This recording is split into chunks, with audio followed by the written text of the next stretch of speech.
Γεια σας. Καλησπέρα.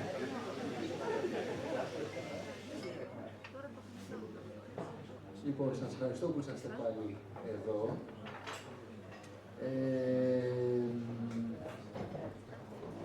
Μια υπενθύμηση, η πρόσκληση είναι από τον κύκλο των φύλων. Και επειδή πολλοί αναρωτιούνται πώς είναι ο κύκλος των φύλων, για να γίνει ένας κύκλος θέλει 2 συν 1 άτομα. Οι βασικοί λοιπόν είμαστε εγώ και ο Στάθης Ογκόνος. Ο τρίτος πάντα που είναι προσκεκλημένος είναι μια καλή αρχή για να υπάρξει ένας κύκλος. Επειδή έχει συζητηθεί σε αυτό το διάστημα αρκετές φορές, να ξεκαθαρίσουμε ότι είμαστε μόνο εμείς, δεν υπάρχει καμία οργάνωση, δεν υπάρχει καμία πολιτική θέληση ή οτιδήποτε. Υπάρχει απλά η επιθυμία να συζητήσουμε για την εποχή μας. Προσκαλούμε ενδιαφέροντες ανθρώπους, θέλουμε τη διαφορετικότητα της σκέψης τους σαν συνεισφορά στον κύκλο της κοινής παρέας. Για εμάς, για εσάς που βρισκόμαστε μαζί κάθε φορά. Και έτσι είναι μια ευκαιρία να ακούσουμε ιδέες άλλων και να σκεφτούμε εμείς για εμάς, χωρίς διαμεσολαβητές σκέψης και άποψης. Βεβαίως, στο σύνολο των συναντήσεων αυτών υπάρχει πιθανότητα κάποια στιγμή οι ομιλίες και τα σχόλιά σας όλα μαζί να γίνουν μια έκδοση, σαν μια καταγραφή της εποχής μας. Εποχή των τεράτων. Αναπόφευκτα παραπέμπει στον Γκράμψι. Ζούμε κάτι ανάλογο στην εποχή μας? Δεν θέλω να πω σε πολιτικές αναλογίες. Γνωρίζω ότι ζήσαμε σε έναν κόσμο το δεύτερο μισό του 20ου αιώνα και εκείνη η πραγματικότητα έχει καταρρεύσει βία. Η σιγουριά της πολιτισμένης μας δύσης, του παγκοσμιοποιημένου ψηφιακού μας πολιτισμού που απαναφεύρισκε και τακτοποιούσε τα πάντα ενώ εμείς κοιμόμασταν, μοιάζει να έχει χάσει κάθε επαφή με την έννοια τόσο του πολιτισμού όσο και της σιγουριάς. Από τον περασμένο Μάιο που ξεκινήσαμε τις συναντήσεις μας, προέκυψε ένα Brexit. Καμία δημοσκόπηση δεν το είχε προβλέψει. Ένα Τραμπ, επίσης καμία δημοσκόπηση δεν το είχε προβλέψει. Και ποιος ξέρει τι ακόμα θα συμβεί που καμία δημοσκόπηση δεν το προβλέπει. Με αυτά τα πρόσφατα Brexit και Τραμπ συνδέουν τη λέξη που επέλεξε για το 16 ως λέξη της χρονιάς το βρετανικό λεξικό της Οξφόρδης. Η λέξη είναι μεταλήθεια, που είναι η πολιτική ρητορική πρακτική, η οποία αγνοεί την αλήθεια παντελώς και βασίζεται σε μια προσωπική και ενίοτε εντελώς πλαστή εκδοχή της πραγματικότητας. Τροφοδοτούμαστε με πλαστές εκδοχές της πραγματικότητας, τις οποίες παραδεδόμαστε, αρνούμε να σκεφτούμε και να προβληματιστούμε σε αυτό που βλέπουμε και ζούμε, εκτός από τις πληροφορίες που παίρνουμε από τις οθόνες που μας περιβάλλουν. Το 1909, ο Έντουαρντ Μόργεν Φώστερ έγραψε το «Η μηχανή που σταματά». Εκεί περιγράφει μια κοινωνία όπου έχει κυριαρχήσει η μηχανή, εντός εισαγωγικών, και οι άνθρωποι ζουν σε υπόγεια, απομονωμένοι ο ένας από τον άλλον. Μία μητέρα από την Αυστραλία μιλάει με το γιο της που είναι στην Ευρώπη. Βλέπουν ο ένας την εικόνα του άλλου σε ειδικές πλακέτες που κρατούν στα χέρια τους. Σαν τις ταμπλέτες που λέει ο Άδωνης. Ο γιος παραπονιέται. Βλέπω κάτι σαν εσένα στην πλακέτα, αλλά δεν βλέπω εσένα. Ακούω κάτι σαν εσένα μέσω της πλακέτας, αλλά δεν ακούω εσένα. Το ομοίωμα δεν είναι καν υποκατάστατο του πραγματικού άλλου. Αλλά όταν συνηθίσουμε να αναγνωρίζουμε το ομοίωμα ως πραγματικό, τότε η μετααλήθεια μας πνίγει. Και έχουμε μια καινούργια λέξη στη ζωή μας. Στην πρώτη μας συνάντηση είχα αναφερθεί στο Βέμπερ, που μιλώντας για τον καπιταλισμό και τον προτεσταντισμό, είχε προειδοποιήσει για την απομάγευση του κόσμου. Και ότι χρόνια αργότερα, πριν από καμιά 40 χρόνια, πολλοί πανεπιστημιακοί προειδοποιούσαν για τον νεοβαρβαρισμό που θα προκύψει από μια κοινωνία που απαξιώνει τις ανθρωπιστικές αξίες. Από ένα σύστημα που έστρεφε όλα τα κονδύλια για την έρευνα μόνο προς ό,τι έχει συγκεκριμένο εμπορικό ή στρατιωτικά αξιοποιήσιμο στόχο. Και στο τέλος, έχουμε φτάσει στην επικράτηση ηγετών που δεν μιλούν πολιτικά, εκφράζονται δυσλεκτικά με εφράδια μόνο στη στατιστική και την αποτύπωση λογιστικών επιδιώξεων και τελικά υποκαθίστανται από επιχειρηματίες. Με ό,τι σημαίνει αυτό. Το απαραίτητο μυθικό στοιχείο του κόσμου, η μαγεία της πραγματικότητας, μπορεί να απαξιώνεται και να υποκαθίσταται από ομοιώματα χειραγωγήσιμα.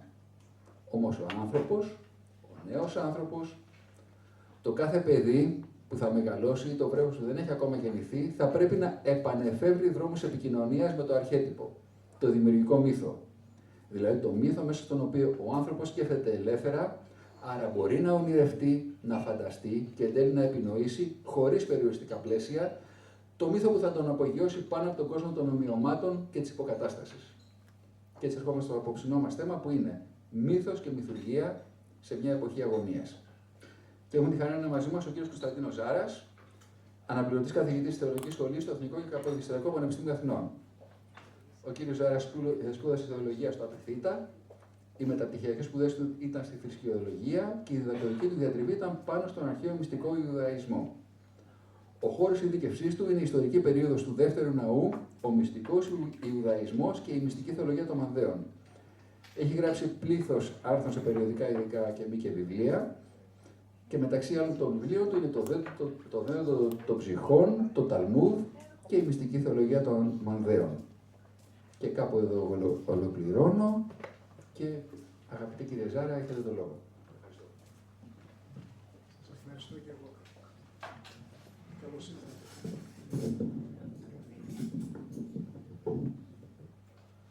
Αρχίζοντας, θα ήθελα να απευθύνω εγκάρδιες ευχαριστίες προς τον κύκλο των φίλων που με προσκάλεσε για να είμαι εδώ σήμερα μαζί σας. Ευχαριστώ ειδικά τον Διευθυντή Ερευνών του Εθνικού Ιδρύματος Ερευνών και έγκριτο ερευνητή κύριο Στάθη Κόνο. Φεύγοντας από το σπίτι, η γυναίκα μου με παρακάλεσε αν μπορώ να ξεκλέψω κάποιο μυστικό σχετικά με το ελιξίριο της νεότητας. Είμαι βέβαιος ότι αν ήταν αυτό το θέμα θα ήταν εδώ μαζί μου απόψε.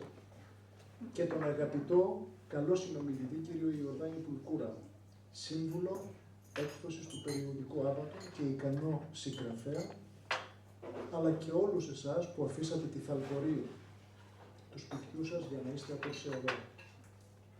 Εισαγωγικά, για την παρουσίασή μου θα πρέπει να πω, ίσως προς ανακούφιση πολλών, ότι απέφυγα όσο μπορούσα την ομή επιστημονική ορολογία, όχι όμως, ελπίζω, σε βάρος της εγγενούς και δεδομένης ομορφιάς και ουσίας του πράγματος. Παρόμοια, αφού θα ακολουθήσει μια συζήτηση μεταξύ φίλων, απέφυγα και την άτεγκτη τεχνογραφική μεθοδολογία. Έτσι, για την παράθεση των σκέψεών μου, δεν θα κινηθώ γραμμικά, αλλά με έναν τρόπο ελαφρώς σπυροειδή.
Πολύ καλύτερο από το να μιλάω εγώ έτσι.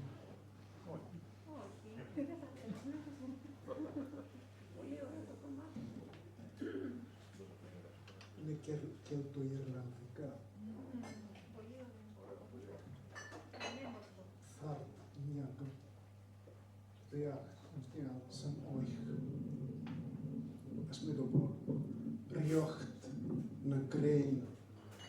Cassian Oyer, που είναι ο τίτλος του τραγουδιού. Cassian Oyer. Σημαίνει το Χρυσαφένιο κάστρο. Ριόκτ νεγκρέιν η Cassian Oyer. Το βασίλειο του ήλιου μέσα στο Χρυσαφένιο κάστρο. Θα μπορούσατε να μου περιγράψετε, αλλά όχι περιφραστικά, αυτό που αισθανθήκατε ακούγοντας αυτό το τραγούδι, αυτό τον ύμνο.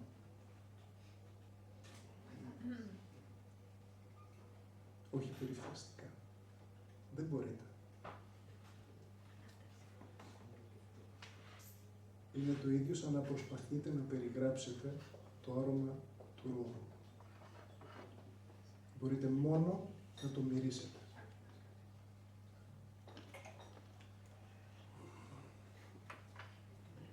Ίσως το πρώτο που θα έπρεπε να αναρωτηθούμε, τι είναι μύθος? Ή, πιο πολύ, αυτό που σήμερα αντιλαμβανόμαστε ως μύθο, είναι εκείνο ακριβώς που εννοούσε με τον όρο αυτό και ένας αρχαίος Έλληνας, ειδικά της προσοκρατικής εποχής. Αν κάποιος μελετήσει τα κείμενα του Τζόζεφ Κάμπελ, του Καρλ Κερένιν, του Μιρτσέ Ελιάντ, του Κλοντ Λέβι-Στρός, του Καρλ Γιούγκ και άλλων, εύκολα θα κατανοήσει ότι αυτό το ερώτημα είναι θεμελιώδης σημασίας. Τι είναι μύθος? Μάλιστα η αίσθηση αυτή θα ενισχυθεί ακόμη περισσότερο όταν διαπιστώσει την οικουμενική και πανανθρώπινη διάσταση του μύθου.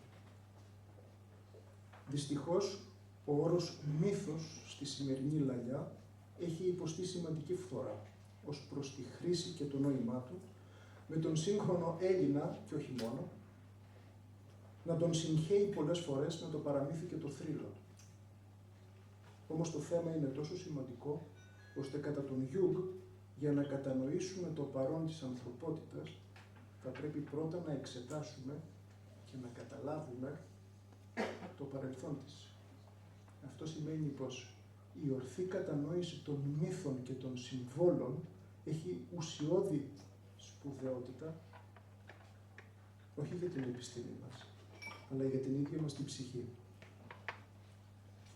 Σύμφωνα με το λεξικό του Cambridge, μύθος είναι μια αρχαία ιστορία ή πλέγμα ιστοριών που εξηγούν ειδικά την πρωτοϊστορία μιας ομάδας ανθρώπων ή αναφορικά με φυσικά φαινόμενα και γεγονότα.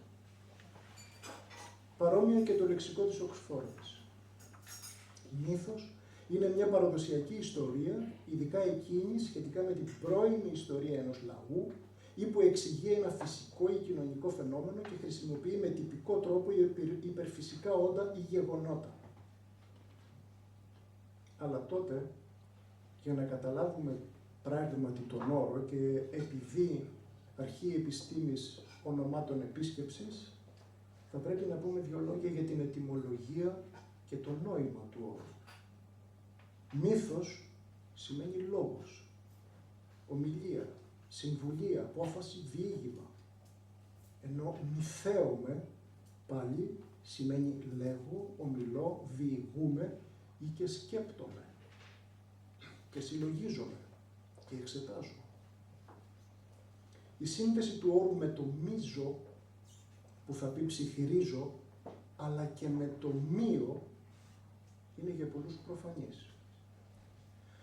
Από εδώ θα πρέπει να προέρχεται και το αγγλικό mute, που σε κάποιες περιοχές της Ελλάδας μούτος, που σημαίνει τον σιωπηλό, τον άλαλο. Πιθανώς εκ του μη, δηλαδή το μείο, που σημαίνει κλείνω.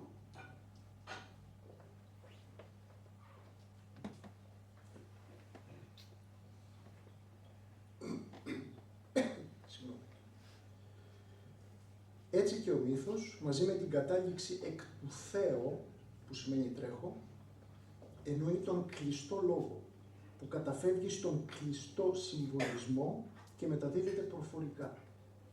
Εδώ, η συνάφεια αυτού του όρου με τον εβραϊκό καμπαλά, εκ του ρήματος κιμπέλ,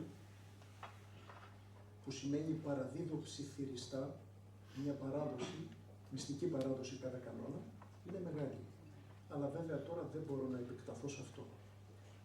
Άρα, η πρώτη εύκολη απάντηση είναι ότι μύθος είναι μια ιστορία, αλλά όχι και ιστορία με το ιώτα κεφαλαίο, μια προφορική διήγηση με αρχή, μέση και τέλος. Για τον Κεραίνη, η λέξη μύθος είναι εντελώς διφορούμενη, δυσνόητη και ασαφής. Αναφερόμενος στον Πλάτωνα, έναν σπουδαίο αφηγητή μύθων, καταλήγει πως η μυθολογία είναι τέχνη, που αποτελεί τη δράση υλικού αναφορικά με θεούς και θεόμορφους, ήρωες και επικίνδυνα ταξίδια.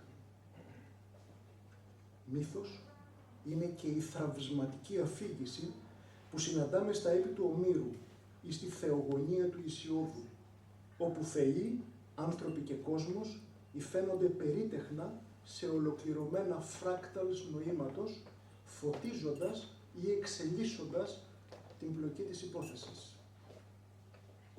Σε ένα άλλο επίπεδο, μύθος είναι η ερμηνεία ή η εξήγηση του ίχνους που αφήνει ο φυσικός κόσμος με τα διάφορα φαινόμενά του στον πρωταρχαϊκό νου.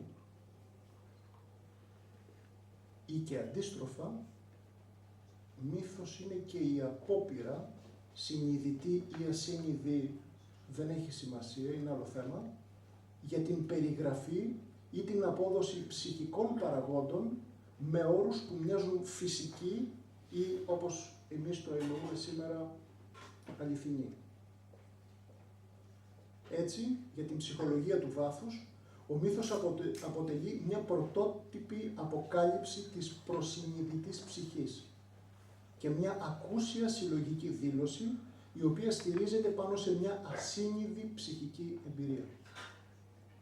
Για τον Γιούγκ, χρησιμοποιώντας το παράδειγμα των αστερισμών, σύνολο το μυθολογικό οικοδόμημα μπορεί να θεωρηθεί ως ένα είδος προβολής του συλλογικού ασυνείδητου. Σε αυτή τη βάση μπορούμε να πούμε ότι μύθος είναι η πρώτη έναρθρη κραυγή της ανθρώπινης ψυχής, μια κραυγή που εξελίχθηκε σε γλώσσα. Μύθος είναι το νοηματογόνο συντέργιασμα εσωτερικών και εξωτερικών πυρηνικών στοιχείων σε ένα αφήγημα που δεν έχει σκοπό μόνο να ακούγεται, αλλά πρωτίστως να βιώνεται. Έτσι, μύθος είναι ένα τέλειο πλέγμα ζώντων και παλόμενων συμβόλων σε σχέση και διάλογο.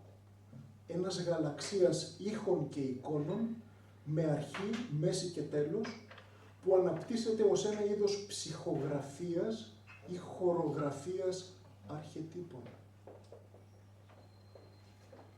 Γι' αυτό το λόγο, ο μύθος συνδέεται και παραπέμπει στην τέχνη. Δεν είναι παράξενο που οι αρχαίοι ραψοδοί συνήθιζαν να απαγγέλουν, μάλιστα με τη χρήση μουσικών οργάνων και με τον μέγιστο βαθμό ιεροπρέπειας.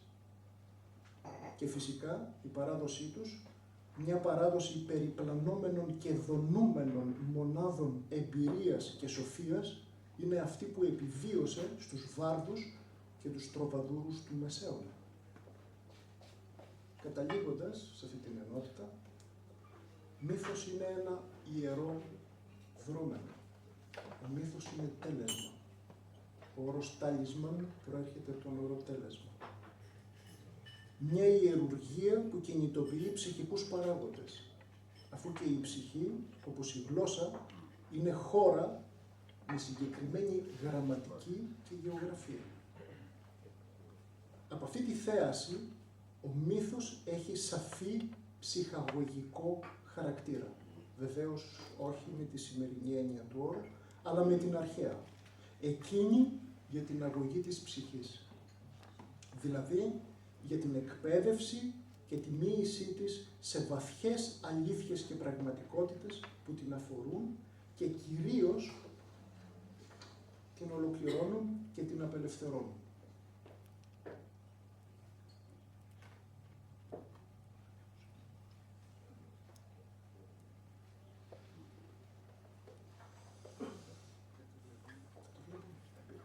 Ιορδάνη, ο προβολέας είναι παγωμένος. Τον προβολέα είναι σε freeze κατάσταση. Το γράφει πάνω δεξιά. Το πληκτρολόγιο του προβολέα. Έπρεπε να το έχω πει εγώ πιο πριν. Δικό μου το λάθος.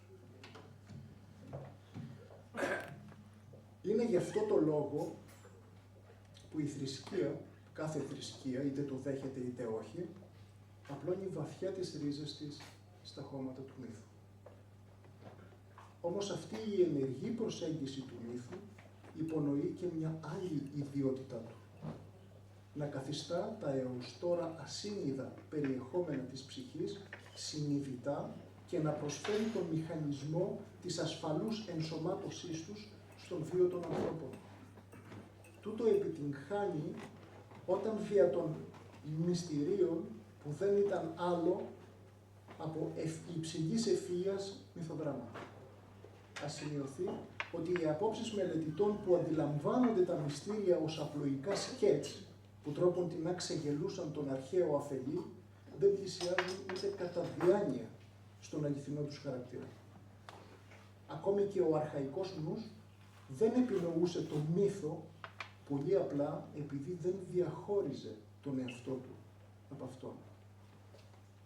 Όμως βίωνε τον μύθο, ακριβώς όπως ένας ιχθύς βιώνει την παρουσία των υδάτων εντός των οποίων ζει, κινείται και υπάρχει. Διότι και ο μύθος είναι μια απαράμιλη παρουσία, τέτοια που, όπως θα πούμε πιο κάτω, δεν έχουμε την πολυτέλεια να αγνοούμε. Για τον Τζόζεφ Κάμπελ, έναν από τους μεγαλύτερους μυθολόγους του 20ου αιώνα, οι μύθοι έχουν 4 βασικές λειτουργίες. Πρώτα, αφυπνίζουν και καλλιεργούν την αίσθηση δέους και θαύματος ενώπιον των μεγάλων μυστηρίων του κόσμου. Αυτή είναι η μυστική διάσταση του μύθου. Αυτό που ο Ότο ονόμαζε Mysterium Fascinosum. Αλλά είπα όχι πολλές ορολογίες.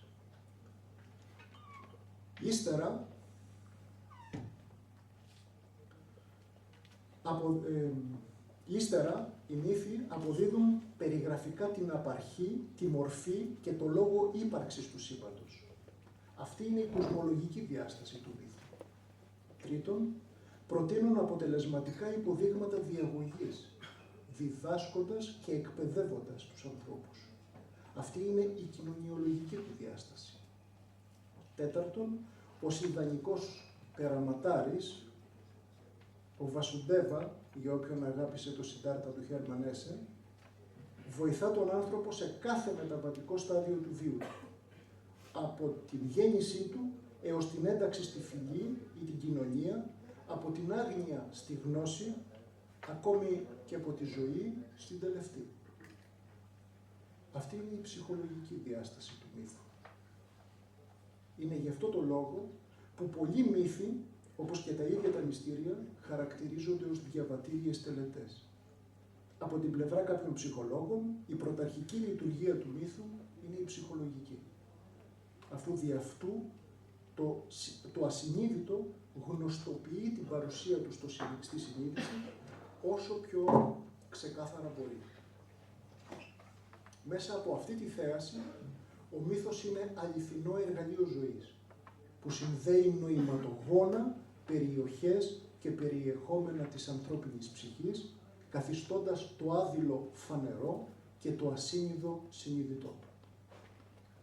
Αποφαίνονται δε, κάποιοι ψυχολόγοι, πως μπορούμε να δούμε τους μυθολογικούς ήρωες σαν καταστάσεις της συνείδησης, σαν δυναμοποιημένα πεδία ή χώρους στη γεωγραφία της ψυχής.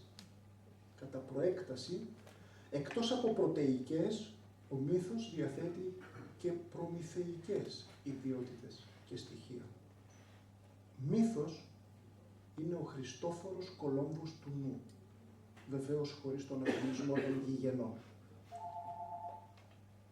Έστω και έτσι, κατά τον Γιούγκ, κανείς δεν έχει την παραμικρή ιδέα για το τι ακριβώς λέει ο μύθος. Το μόνο που μπορεί να υποθεί ή να βιωθεί είναι ότι περιγράφει ψυχικά γεγονότα, η ύπαρξη των οποίων δεν μπορεί ποτέ να εξοβελιστεί δια της απλοϊκής εξηγήσεως. Τώρα, δια του μύθου, ο άνθρωπος έρχεται σε επαφή με δυνάμεις πανάρχαιες και αρχαίγονες, που τον ξεπερνούν κατά πολύ. Διαλέγεται με αυτές και εντάσσεται δημιουργικά στο μέγα κοσμικό δρόμενο. Ο νεαρός Ινδιάνος που αφήνει τη φυλή του για να εισέλθει στο δάσος ή για να έλθει στο όρος προς αναζήτηση πνεύματος και οράματος, όσο και αν κάνει τον δυτικό νου να μηδιά, διαθέτει νόημα και διαστάσεις που ολότελα μας διαφεύγουν. Εκεί, στο δάσος ή στο όρος, ο νέος άνθρωπος, μόνος, έρχεται σε επαφή πρόσωπο με πρόσωπο με την ψυχή του κόσμου, με τις δυνάμεις και τις αδυναμίες του, για την ακρίβεια με την ίδια του την ψυχή. Και εκεί, δια της επαφής αυτής, μεταμορφώνεται και εξελίσσεται. Έχοντας βρει πλέον τον προορισμό του, στα αλήθεια τον αληθινό του εαυτό, μπορεί να ενταχθεί δημιουργικά στη φυλή και στο μέγα σχέδιο του πνεύματος που διέπει τα πάντα. Τώρα είναι ένας ολοκληρωμένος άνθρωπος. Η σύσταση συμμοριών από εφήβους, κυρίως στον δυτικό πολιτισμένο κόσμο. Μια αληθινή μάστιγα πλημμυρισμένη στη βία και τα ναρκωτικά. Αποτελεί το ακριβές, αν και οδυνηρό, πολικό αντίθετο των προαναφερθέντων. Πού και πώς βοηθήθηκαν να διαλλαγούν αποτελεσματικά με τις γιγάντιες δυνάμεις που αφυπνίζονται μέσα σε έναν έφηβο, ώστε να βρουν την ευλογία και τον εαυτό τους. Συνειδητά και αρμονικά, και έτσι να ενταχθούν ως χρήσιμες πολιτικές μονάδες στο κοινωνικό σύνολο. Ύστερα από λίγες δεκαετίες στην εκπαίδευση, θα αποφύγω να απαντήσω. Επανερχόμενος, δικαιολογημένα, η Κάρεν Άρμστρονγκ καταλήγει πως στην ουσία ο μύθος είναι ένας οδηγός που μας λέει τι να κάνουμε ώστε να ζήσουμε πιο πλούσια, περισσότερο ικανοποιητικές ζωές, αντί για φτηνές απομιμήσεις ενίκιων και άψυχων ψηφιακών ειδόλων. Το γεγονός ότι 3 τουλάχιστον μεγάλες μονοθεϊστικές θρησκείες έχουν στη βάση τους μια αφήγηση που παραπέμπει σε ένα είδος τραύματος ή πρωταρχικής πληγής είναι από μόνο του λίαν αποκαλυπτικό. Το αρχέτυπο του χαμένου παραδείσου και της εκεί μακάριας διαμονής αποτελεί ακόμη και σήμερα στην ανθρώπινη ψυχή μια χένουσα και εμάσουσα πληγή για την κάλυψη του κενού ή τη θεραπεία της οποίας αναπτύχθηκαν ενδιαφέρουσες θεολογίες της λύτρωσης και πνευματικά κινήματα. Η αφήγηση είναι γνωστή σε όλους. Ένας υπέροχος δημιουργός, αφού σχηματίσει και διαγράψει το σύμπαν και τη γη, πλάθηκε τους πρωτόπλαστους και τους τοποθετεί εντός ενός ευλογημένου περιβάλλοντος, ενός κήπου από φως, όπου η ζωή βαίνει δίχως φθορά και δίχως θάνατο. Τρώγοντας από το δέντρο της ζωής, οι Αδάμ και Εύα έχουν σίγουρη την αθανασία και δεδομένης της πρώτης εντολής, που είναι το καθομοίωση, την καταχάριν θέωση επίσης. Όμως ένας άλλος παράγοντας, αστάθμητος, εισέρχεται στο δρόμενο, ο Όφης, που πείθει για την κατανάλωση του ενός και μόνο απαγορευμένου καρπού σε όλο τον κήπο. Εκείνου από το δέντρο της γνώσης του καλού και του κακού. Η συνέχεια είναι δραματική. Μαζί με την απώλεια της αρχικής αθωότητας, διαρριγνύεται και η σχέση του καθενός με οτιδήποτε και οποιονδήποτε άλλο. Η φθορά και ο θάνατος είναι οι νέες πραγματικότητες. Μπορεί να υποθεί πως σύνολη η θεολογία και των 3 αυτών θρησκειών, κυρίως στις μυστικές τους εκδοχές, έχει στον πυρήνα τους την ανάκτηση αυτής της αρχαίγονης πραγματικότητας. Το δε ίχνος της, εντός της ανθρώπινης ψυχής, είναι τόσο βαθύ και κέριο, ώστε σε όλα τα αποκαλυπτικά και μεσιανικά κινήματα της περίοδου του δεύτερου ναού, Αλλά και πολύ αργότερα, ειδικά στην Καπαλά όμως, έχει τη δυναμική ενός μέλλοντος που έχει ήδη βιωθεί και ενός παρελθόντος που είναι διαχρονικά ανεξίτηλο και παρόν. Ηρίστο εν παρόδο, η θεολογία που απορρέει από τα έργα του Πλάτωνα, με πρώτη τη θεωρία για τις ιδέες, για την αστρική καταγωγή της ψυχής και την ανάγκη για ανάμνηση και επιστροφή εκεί, αναμφίβολα όλα τους ορφικά σπαράγματα, αποτελεί ακριβή παράλληλη παρουσία, αν όχι προϋπόθεση. Έχοντας ως βάση όλα τα προαναφερθέντα, ο σκοπός του μύθου μοιάζει προφανής και ευκολόγητος. Ο μύθος δεν αποκαλύπτει απλώς το νόημα της ζωής, αλλά αποτελεί ο ίδιος μια αρχετυπικού επίπεδου βιωματική εμπειρία αυτής. Θα μπορούσε να πει κάποιος ότι ο μύθος αποτελεί ένα δυναμικό, ενεργειακό συμπίκνωμα ή επιτομή ζωής, ακριβώς όπως ένα φράκταλ στη σύγχρονη φυσική του χάους. Από αυτή την άποψη, ο μύθος είναι ένα ολόγραμμα, μια εκφώνηση, ειδώνηση, μια ιερουργία, αφού παιδί του άλλωστε είναι του δράμα.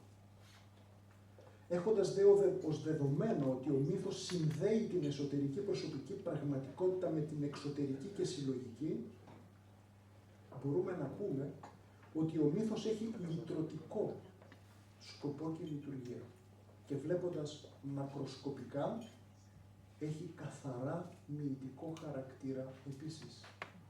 Ως τέτοιος συνδέει με την αλήθεια και άρα με το φωτεινό και το ωραίο, δηλαδή με το μέγα όραμα της ομορφιάς.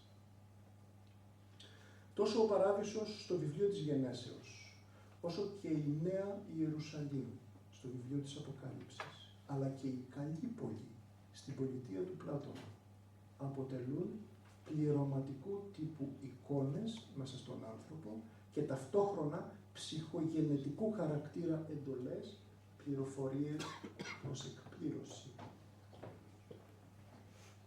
Άλλωστε, όπως πιστεύετε από πολλούς, η εξέλιξη της λογικής και της επιστήμης εξωστράκησε για τα καλά του μύθου. Φυσικά, ακόμη και ένα παιδί γνωρίζει ότι όσα αφηγείται ο μύθος δεν είναι αληθινά, τουλάχιστον με το, όπως αντιλαμβανόμαστε σήμερα τον όρο αλήθεια. Τότε, εάν ο μύθος παρήλθε και είναι πια νεκρός, δικαιούται κάποιος και δει ένα παιδί να ρωτήσει: όλα αυτά τα φανταστικά όντα που κατοικούσαν μέχρι πριν λίγους αιώνες στα δάση και στα νερά, οι νύμφες, οι δριάδες, οι αιμαδριάδες, οι σιλφίδες και αναρρύθμιτα άλλα πλάσματα, πού πήγαν? Και καλά, εφόσον δεν υπήρχαν, μπορεί να υποθεί ότι ούτε καν χρειάστηκε να εξαφανιστούν. Όμως, αν όλα αυτά ήταν προβολές του ανθρώπινου συνείδητου, του ανθρώπινου ασύνειδητου νου πάνω σε φυσικά φαινόμενα, τότε οι πρωταφορμές τους, δηλαδή οι ψυχικοί παράγοντες που τα ζωοποιούσαν, χάθηκαν κι αυτοί. Αν πράγματι είχε συμβεί κάτι τέτοιο, θα επρόκειτο για μια άνευ προηγουμένου χειρουργική επέμβαση ή μάλλον ακροτηριασμό της ανθρώπινης ψυχής. Τέτοια που θα άφηνε απερίγραπτη αναπηρία στην οντική του συσκευή. Κανείς ανθρωπολόγος ή ψυχίατρος όμως δεν υποστηρίζει μια τέτοια άποψη. Ούτως ή άλλως, τα δάση αποδρείς διαδέχονται αυτά από πετών. Έχοντας απολέσει την ενδοσκοπική του ματιά, ο άνθρωπος ζει ζωές δίχως ικμάδα και σκοπό. Εν τέλει, δίχως αλήθεια και νόημα. Η γρήγορη εναλλαγή εικονοειδόλων μαρτυρεί τόσο την εσωτερική του αταξία, όσο και την απέλπιδα προσπάθειά του να αποδράσει από το πεπρωμένο του. Στα αλήθεια, από τον εαυτό του. Τούτο μαρτυρεί πέραν πάσης αμφισβητήσεως ο έρωτάς μας για το θόρυβο. Κανείς πια δεν αγαπά τη σιγή, μάλλον τη φοβάται.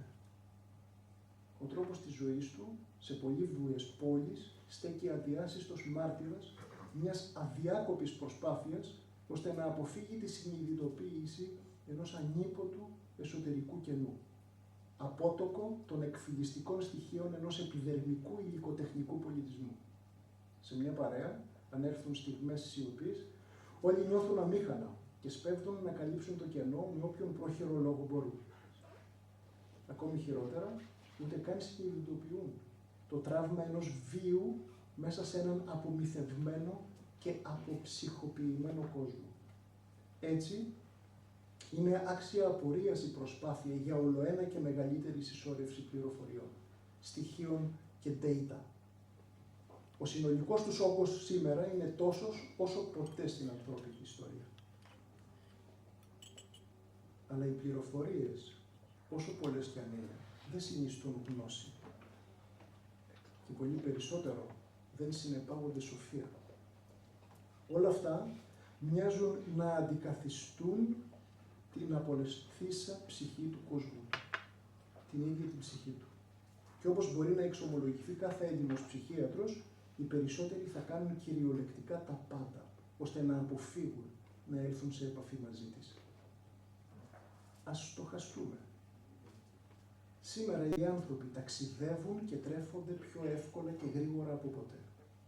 Στο παρελθόν, αυτές μόνο οι δύο δραστηριότητες απαιτούσαν πολύ περισσότερο χρόνο και ενέργεια και καταλάμβαναν ένα μεγάλο μέρος του βίου ενός ανθρώπου.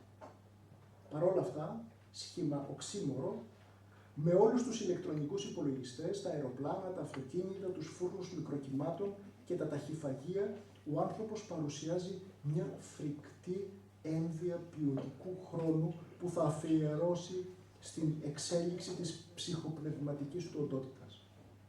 Μάλλον μοιάζει να στερείται ελεύθερου χρόνου γενικώς. Όπως θα ήταν αναμενόμενο, η απομύθευση ή απομάγευση του κόσμου έφερε και την απογοήτευση του ίδιου του ανθρώπου. Η κύρια λειτουργία του μύθου, που είναι να φανερώνει το κρυφό νόημα στα ανθρώπινα πράγματα, καθώς και σε εκείνα της φύσης, δυσμονήθηκε. Έτσι, μαζί με τη δύση του μύθου, ήρθε και η δύση του νοήματος, του μυστηρίου και της ιερότητας, με τα οποία ο αλλοτινός άνθρωπος επένδυε τα πάντα. Και οι άλλοτε προβολές πάνω στον καμβά του εξωτερικού κόσμου επανήλθαν πίσω στην ανθρώπινη ψυχή. Αλλά ας είμαστε ειλικρινείς. Τι πράγματι θεωρεί ιερό η πλειονότητα των συνανθρώπων μας σήμερα? Πόσοι και πόσες έχουν συνειδητά και υπεύθυνα οικοδομήσει μέσα τους ένα αξιακό σύστημα και μάλιστα ζουν σύμφωνα με αυτό. Η πεποίθηση πως ο άνθρωπος μπορεί να ζήσει χωρίς το μύθο, σε οποιαδήποτε από τις μορφές του, είναι όχι μόνο παράλογη, αλλά και δείγμα του πόσο έχει απομακρυνθεί από την ίδια του την ψυχή. Αυτή τη διάθεση ο Γιούγκ τη χαρακτηρίζει με έναν ξεκάθαρο τρόπο ως ασθένεια. Το γεγονός της ύπαρξης αναρρύθμιτων υποκατάστατων αποδεικνύει πως ο μύθος δεν μπορεί απλώς να χαθεί ήσυχα στην ομίχλη της ανθρώπινης ιστορίας. Ακόμη περισσότερο, η πασιφανής αποτυχία αυτών των υποκατάστατων να λειτουργήσουν όπως ο μύθος δείχνουν ότι κατ' ουσίαν αυτός δεν μπορεί να αντικατασταθεί από τα σύγχρονα παραμυθάκια, όσο πολύχρωμα και τρισδιάστατα κι αν είναι. Έτσι, παρόλα αυτά, κατά τον Κάμπελ, ο μύθος είναι περισσότερο αληθινός και παρόν ακόμη και από αυτή την ίδια την ιστορία. Έργα μεγάλων ποιητών, όπως ο William Blake, ο John Milton και ο πιο σύγχρονος και ευρύτατα γνωστός John Ronald Reuel Tolkien, αντλούν και αναπαράγουν μυθολογικά μοτίβα με τρόπο που μαγεύει και έλκει την ψυχή του ακροατή. Αν και θεωρούμενος νεκρός, για πολλούς ο μύθος συνεχίζει να τραγουδάει ακριβώς όπως το κομμένο κεφάλι του Ορφέα. Κλείνοντας, θα ήθελα να αναφερθώ για λίγο στην επιστροφή του μύθου. Όμως στην πραγματικότητα αυτός δεν αποχώρησε ποτέ. ώστε τώρα να υπάρχει ανάγκη για να γίνει λόγος για την επανωδότητα. Είναι μάλλον ο άνθρωπος που παρασυρμένος από μια πρωτόγνωρη αίσθηση δύναμης θεώρησε ότι τώρα δεν έχει ανάγκη πλέον από τις ρίζες του και σε μια άνευ προηγουμένου ύβρη τοποθέτησε τον εαυτό του στο βάθρο Θεού και θεών, δαιμόνων και στοιχειακών της ίδιας της φύσης, την οποία βιάζει καθημερινά. Όμως κάποια στιγμή, πριν να είναι πολύ αργά, ο άνθρωπος οφείλει να διδαχθεί ότι η ύλη και το πνεύμα είναι όψεις του ίδιου νομίσματος. Αλληλοσυμπληρούμενα μυστήρια ίσης αξίας. Η φύση θα πρέπει να αποκατασταθεί στο αρχικό της λούμεν, το lumen naturae, και επιτέλους να παραδεχθούμε ότι τόσο ο Θεόφραστος Παράκελσος, όσο και ο Κορνήλιος Αγρίπα, ο Τζορντάνο Μπρούνο, που κάηκε στην πυρά, ο Φράνσις Μπέικον και άλλοι, ήταν αληθινά εμπνευσμένοι σε πολλά στοιχεία των κοσμοθεάσεών τους. Παρά την υψηλή τεχνολογική εξέλιξη, ο σημερινός άνθρωπος παραμένει αρχαϊκός στα βαθύτερα επίπεδα της ψυχής του. Και παρά τα ταξίδια στο διάστημα, το ζήτημα της σύνδεσης αυτών των κατώτερων επιπέδων με τα ανώτερα της ψυχής παραμένει φλέγον και πρωταρχικής σπουδαιότητας. Οι Συρίες, τα Βιετνάμ, οι Ιουγκοσλαβίες, τα Αφγανιστάν, οι Λιβύες, οι Ιεμένες και όλα τα ανατηγή πεδία μάχης αποδεικνύουν πως θα ήταν πολύ προτιμότερο αν ο Θεός Άρης εξακολουθούσε να ερωτοτροπεί με την Αφροδίτη στα δάση του Πηλίου παρά να λυσομανά στις ψυχές όλων των πολεμόχαρων του κόσμου. Ακόμη και μεγάλοι στοχαστές αποτυγχάνουν να ανιχνεύσουν και να θέσουν το ερώτημα: από πού προέρχεται όλη αυτή η επιθετικότητα? Τι δεν ικανοποιείται και γιατί? Ποια ευλογία μετετράπη σε κατάρα, πότε και πώς? Μήπως είναι η ίδια του η ψυχή που τώρα επαναστατεί εναντίον του? Κατά τη θέασή μας, σήμερα περισσότερο από ποτέ, απαιτείται μια άλλη παιδεία.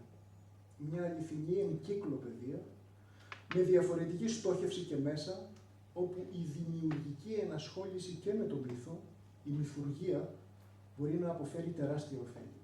Εξάλλου, τι είναι μυθουργία παρά η αφύπνιση στη χαμένη γραμματική του μύθου, στην εσωτερική εκπαίδευση και αγωγή της ψυχής. Άλλωστε, ο μύθος δεν είναι κάπου εκεί έξω, αλλά είναι εδώ και τώρα, μέσα στον καθένα και παντού. Μυθουργώ, λοιπόν, σημαίνει πως εργάζομαι εντός και διά του μύθου. Όπως ο μουσικός νυμφεύεται τον αυλό του και μαζί παράγουν μια θεσπέσια αρμονία. Έτσι, εκ του αποτελέσματος, μυθουργία είναι μυθαγωγία και εν τέλει ψυχομοίηση. Τότε, ίσως ο άνθρωπος διαπιστώσει πως με κάποιον συμπαθητικό τρόπο η θεραπεία της ψυχής φέρνει και τη θεραπεία του κόσμου. Είναι πολύ ενδιαφέρον ότι η αφήγηση του Σωκράτη στην πολιτεία του Πλάτωνα τελειώνει με μια πολύ νοηματογόνα αποστροφή προς τον Γλάφκονα. Καθώς λέγει, αναφερόμενος στον μύθο του Ηρός, ούτως μύθος εσώθη και ούκ απόλυτο. Και όπως σώθηκε ο ίδιος ο μύθος, έτσι μπορεί να σώσει και εμάς.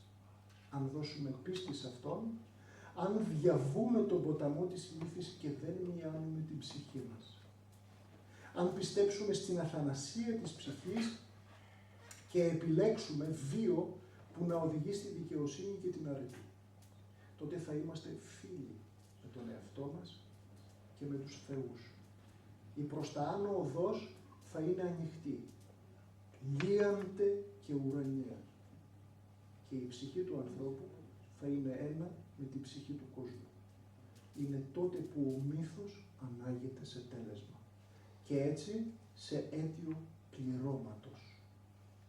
Και είναι γι' αυτόν ίσως το λόγο που ο Σικελιανός γράφει πως αυτός είναι η προαιώνια, μυστικά θαμένη ενότητα βαθιά σου. Εν τέλει, παραφράζοντας το γνωστό ερώτημα, ζει ο βασιλιάς μύθος? η απάντησή του, όπως και το αληθινό άρωμα του μύθου, μπορεί να βρεθεί σε ένα από τα πιο νοσταλγικά ξωτικοποιήματα του αξεπέραστου Τόλκιν. «Α, Έλμπερεθ, Γκυλθόνιελ, Σίλι βρεν πένα Μύριελ, ο μεν ελάγκλαρ Έλεναθ, Γκυλθόνιελ, α, Έλμπερεθ», που πάει να πει. Εμείς που ζούμε σε τούτη τη μακρινή γη, κάτω από τα δέντρα, ακόμη θυμόμαστε το φως των άστρων πάνω από τις δυτικές θάλασσες. Σας ευχαριστώ.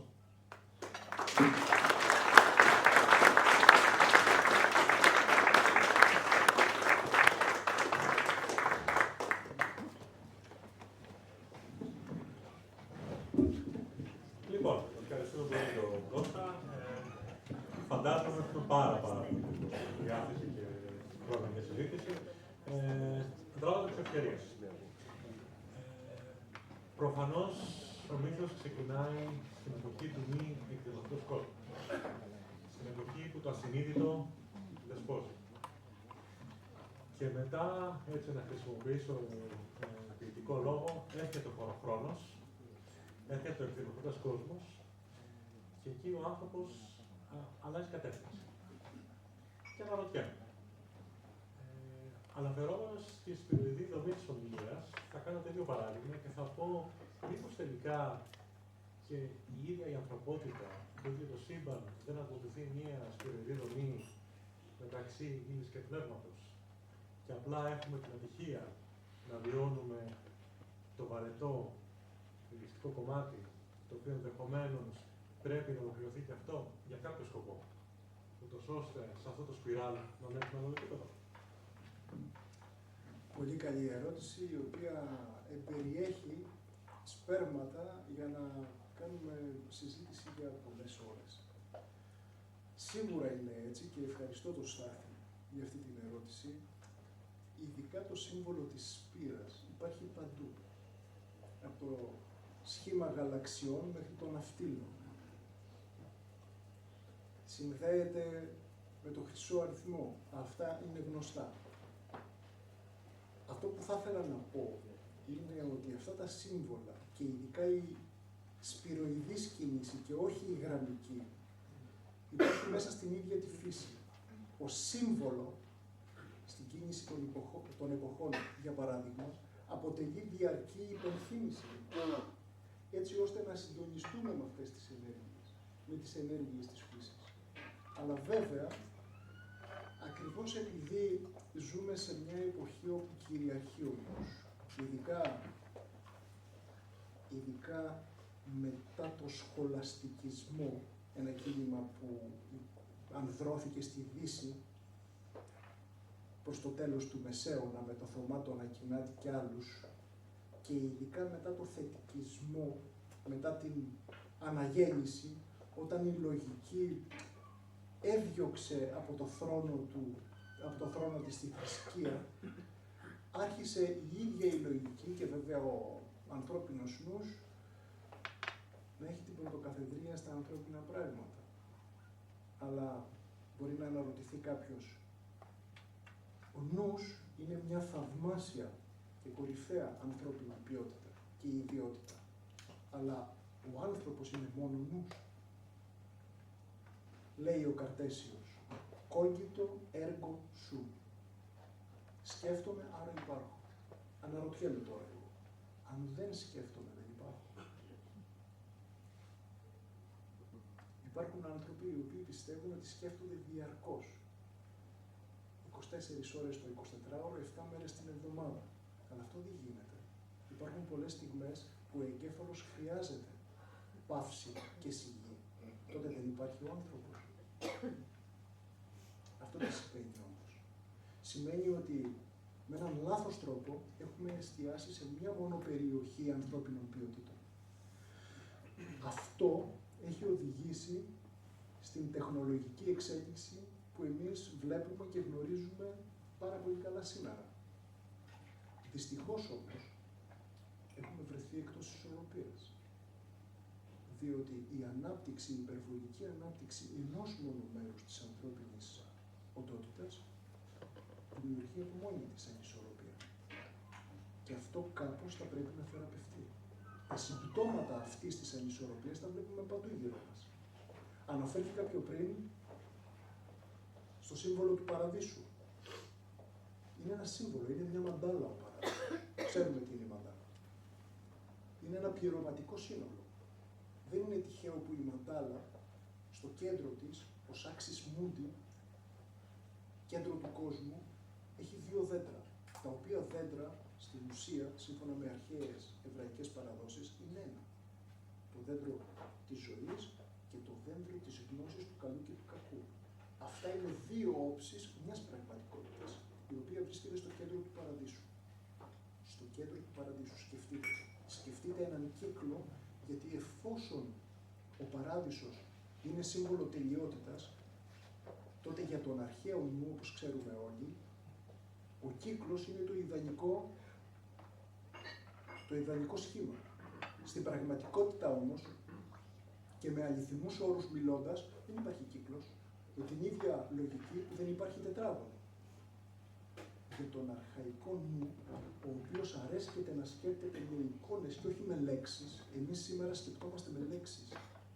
Ο αρχαϊκός νους σκέφτεται με εικόνες. Το σύμβολο αυτό δεν είναι ένας κύκλος. Είναι μια σφαίρα. Ο παράδεισος για τον αρχαϊκό νου και εκείνον που έγραφε το βιβλίο της Γενέσεως, ας πούμε, είναι ένα ολόγραμμα. Είναι ένα σύμβολο τελειότητας. Στο κέντρο αυτού του παραδείσου βρίσκονται αυτά τα δέντρα που είπαμε πριν. Δεν είναι τυχαίο που 4 ποταμοί διατρέχουν, ευλογούν και διαποτίζουν τον παράδεισο. Και μπορεί να είναι αυτός ο ευλογημένος κήπος. Γιχών, Φυσών, Τίγρης και Εφράτης.